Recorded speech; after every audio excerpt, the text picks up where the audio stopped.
میں قربان جاؤں اس رب کے جو دروازہ بھی وہاں کھولتا ہے جہاں امید بھی نہیں ہوتی۔ ان لوگوں سے مت ڈرو جو اپنا بدلہ لینا جانتے ہیں، بلکہ ان لوگوں سے ڈرو جو اپنا معاملہ اللہ پر چھوڑ دیتے ہیں۔ دنیا ایسی ہوتی ہے، باہر سے کچھ، اندر سے کچھ۔ زندگی کی الجھنیں شرارتوں کو کم کر دیتی ہیں اور انسان سمجھتا ہے کہ وہ سمجھدار ہو گیا ہے۔ صرف ایک ہی شخص آپ کی زندگی بدل سکتا ہے اور وہ آپ خود ہیں۔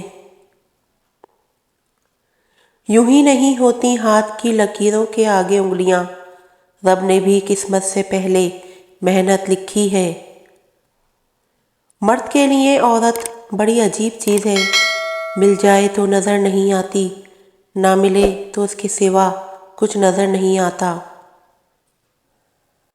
پیٹھ پیچھے آپ کی بات چلے تو گھبرانا مت، کیونکہ بات انہی کی ہوتی ہے جن میں کوئی بات ہوتی ہے۔ آج کل لوگ دعاؤں میں کم اور چغلیوں میں زیادہ یاد کرتے ہیں۔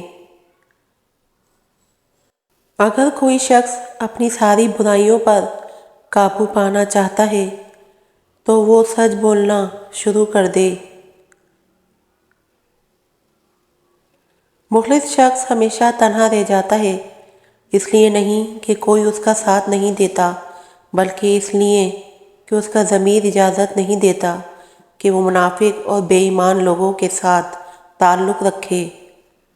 انسان کا سب سے بڑا دشمن اس کا دماغ ہے، پکڑ پکڑ کے لاتا ہے ان لمحات کو جو اذیت دیتے ہیں۔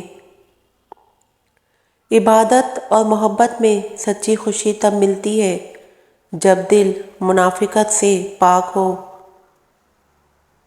بات کے اندر کی بات سمجھنے کے لیے ذات کے اندر کی ذات سے رابطہ ہونا ضروری ہے۔ مجھے سانپوں سے ڈر نہیں لگتا، لیکن انسانوں سے ڈرتا ہوں، کیونکہ سانپ اپنے دفاع کے لیے ڈستا ہے اور انسان اپنے مفاد کے لیے۔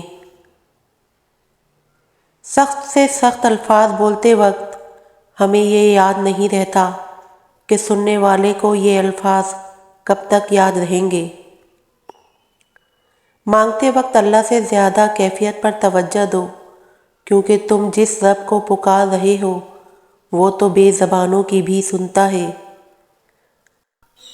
غلط فہمی تھی کہ اپنے بہت ہیں، مڑ کر دیکھا تو ایک سایہ ہم سفر نکلا۔